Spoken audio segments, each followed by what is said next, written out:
But let's say a very good morning to Jamie Jenkins over in Wales. Jamie, very good morning to you. Good morning, Mike. How are you doing? Yeah, very well indeed. I wanted to get you on today because you are the man when it comes to looking at statistics and how the numbers actually stack up in real terms, because a lot of people obviously listening to us this morning want to know what it's going to make a difference to for them. So tell us what you make of it all so far. Yeah, so it wasn't that long ago, Mike, when Cameron and Osborne were in kind of power, that when you made a $2 billion announcement, there was headline news that $2 billion extra for the NHS for the winter was like all over the news to pay for all of this. But so if you look at the figures, you've rightly covered already, Mike, that the energy kind of thing for the next 6 months is going to cost the government, and I say when they say cost the government, it's going to cost us, the taxpayer, £60 billion. Now, how that breaks down, it's about 50-50. 31 billion is for the households and around 29 billion for businesses. And we do know that they've made a commitment for households right up until the next general election, basically, Mike, for the next 2 years, which could be anywhere in the realms of 150 to 200 billion pounds for that. Now, I think Liz Truss today with Kwasi Kwarteng, she kind of delivered the Chancellor what she promised to become the leader of the Conservative Party, to then become the Prime Minister. So she had to kind of deliver what's been delivered today, because that what was promised to the Conservative members to get in.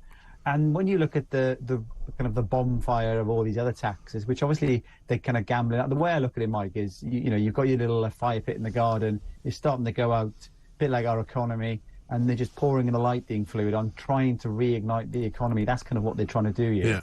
And all the other things, so national insurance, I'll come on to what it means for like individual families in a sec, but that's going to be about £6 billion not doing that, which is about £14 billion each for further years. The income cut tax, they were going to do that anyway, Mike, but for next year, they brought it forward a year. That's about £5 billion. Not increasing corporation tax, about 16, 17. And when you look at the total cost of all the other stuff outside of the energy stuff, Mike, it's only costing between 26 and 45 billion. And I say only costing. That's a huge amount of money, which is what we would have been talking about 5-10 years ago. But when you think just the energy package for 6 months is going to cost 60 billion, it's not too much. Now, for families, Mike, national insurance cut, what it would mean is somebody who earns about £40,000 a year, they'll save about £343 a year on their kind of national insurance contributions. But remember, yesterday, the Bank of England put interest rates up. So it's kind of the government have given you £343 back today. But if you're on a tracker mortgage for about £200,000, that's going to be more than £343 a year. So you've kind of got the government cutting taxes to try and stimulate the economy, and the Bank of England increasing interest rates, which is going to stifle the economy. Two competing things. They're not really joined up, Mike. No, quite. Question here from Phil. If all your knowledgeable guests think this is a fiscal event and it's good news for business and UK PLC, why is the pound still falling against the dollar, down below 1.11? I mean, there's a lot of reasons why the currency markets fluctuate. I remember living in New York when it went down to practically parity, which was very bad news for those of us who were getting paid in pounds into dollars. But at the end of the day, currency speculators move the markets, all sorts of things move the markets, and it's not always bad news for the pound to be low against the dollar, is it? It's not all. Obviously, exports become more competitive, Mike. What we're seeing at the moment is, because we do know, and we've talked about this in the past, the big inflation that the Bank of England are trying to get under control is driven by kind of world factors outside of their control. But what you do see, Mike, is that the US have been increasing interest rates, the EU are increasing interest rates.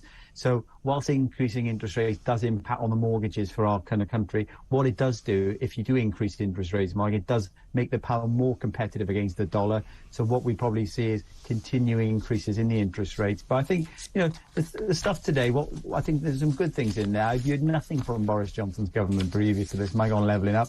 So these kind of investment zones that have been created, looks like something's been done on levelling up there. I think, trying to put more people's money into their own pockets helps.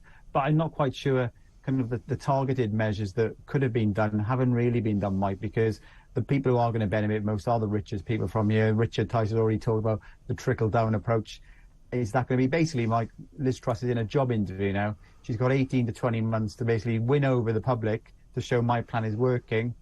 If she carried on with what Boris Johnson was doing, Mike, probably wasn't going to be doing much. So this is a good 20-month job interview. If what she's doing today with the Chancellor fails, then people can vote her out when it comes to the next general election. Well, the thing is, they're gambling, aren't they? And I said this to Mark Littlewood at the IEA. They're gambling that the economy will recover as a result of these measures, and so therefore the pain that might have come in the future might not be so bad, because if the economy is doing better, then the money can be paid back.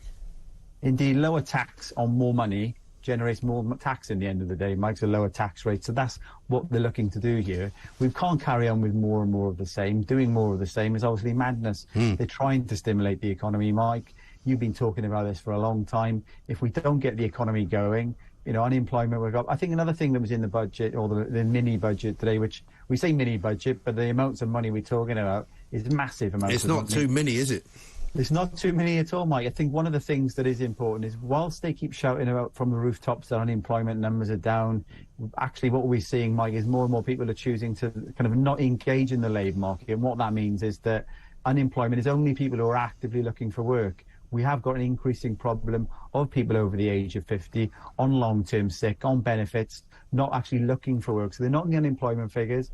They're kind of economically inactive. That costs the government. It does mean there's fewer people around to work. So putting some money in to try and target that over 50s who are economically inactive, I'd support that as well. OK. Sarah in County Durham's got a question. I'm buying a house for £380,000. I'm not a first-time buyer. Will stamp duty reduce for me? It's currently $9,000. I assume by saying there's no stamp duty under $200,000, you then don't tax that part of it. Yeah, that's how it will work, Mike, in terms of putting the kind of the stamp duty. There'll be some saving, won't be as much as if it was a first-time buyer, but kind of going from the rate from what it currently is, increasing that rate quite significantly. You'll only pay that stamp duty above that threshold, basically. Yes, OK. And let's talk about heating oil. A lot of people have been calling me and asking me about this, because in rural parts of Britain, an awful lot of people don't have natural gas connections. They can get those gas canisters, or they can have oil. And a lot of heating oil companies have put their prices up by about double since this time last year. And a lot of people were wondering if there's anything specific in the budget for heating oil and how much of a subsidy that might get. Yeah, I've been looking through the document. I can't seem to see much in there, Mike. I think it's what they're going for here with the approach with the businesses and the households is a very simple approach by just saying a blanket. We don't look at it in terms of means testing. A blanket approach, and it's very simple because most people are on the grid. I think something does need to be done. People are right. Obviously, oil prices have been coming back down. We saw the record prices at the pumps, so they're not quite as linked to the kind of the gas prices that we've been seeing. Yes. But I think whilst it's a marginal group, obviously every life in terms of these households, they're all important in terms of, if you're going to give support for one group, you've got to give support for them. So it's good, Mike, you're actually highlighting this, because the more people highlight these things, you normally find the government will act. It's not going to cost a fortune for them to do this compared to the 60 billion support. So the more this is highlighted, I think the Treasury will act, I would imagine. Yes, I think so, because the only thing I've been able to find is that, you know, everybody gets the electricity subsidy in one way or another. So in October that kicks in, you get the £66 a month taken off your bill. But if you are somebody who gets heating oil delivered, at the moment all it looks like is you get £100, which for people who have, you know, quite sizable tanks, no, that's not very much money. No, indeed, Mike, and it's probably just going to be the complexity, because you're probably buying a transaction with a company which is irregular. You won't be doing it like you've got your kind of gas coming through and you're paying monthly for your gas and your electric. It's going to be the Treasury thing, and we probably need to do something, but how are we going to administer it? Is it going to be households putting a claim into the government to kind of put some money in? Do they need to do something with the oil companies themselves? Probably makes more sense to do the latter, discounted with the oil companies and pay the difference, a bit like what they've been doing with some of the other energy and utilities, Mike. So I think, yeah, something needs to be done there, because, you know, rural people, they're obviously already off the grid. They've got no choice, really. They're kind of hamstrung in terms of using oil. Basically getting some support is the way forward, I think. Yes, indeed. And finally, just one question here from Jackie. Mike, why would Chancellor stop the raising of tax on alcohol but mentions nothing about fuel duty, which would lower inflation? Fuel duty remains the same. They haven't really done anything about that. I guess they're hopeful that the prices have come down significantly and enough not to do it. Well, you look at the fuel duty. They made that 5p cut in March, which was a temporary cut. So it might be that there'll be other fiscal events. There'll probably be the autumn budget and then the spring budget. So what we will see, probably something there, Mike. But you look at petrol prices and oil and diesel prices. They have come down. I remember you showing those images of way over £2 in some places. The average price crept up to over 190 pence per litre. It's coming back down. I'm seeing I think I filled my tank up yesterday for about 162. Yes, that's where it is. The thing is though, Mike, they have come down. So people have got used to paying this fortune for them. They've come back down now. They still have absolute fortune in terms of what it was. So they're probably just thinking, well, if we were happy to pay 190, the fact that it's come down to 162, we just suck it and see, basically, Mike, I think. Yes, absolutely right. Jamie Jenkins, thank you very much indeed. Our favourite statistician, running the line over the Chancellor's numbers and seeing how well you are going to do out of this. Certainly it would look as though it's not going to help many people at the bottom end of the earning ratio. However, it's going to help an awful lot of people in business. It's going to help an awful lot of people who are looking to buy a house. And it may well help the economy as well. 0344 499 1000 is the number. This is Talk TV.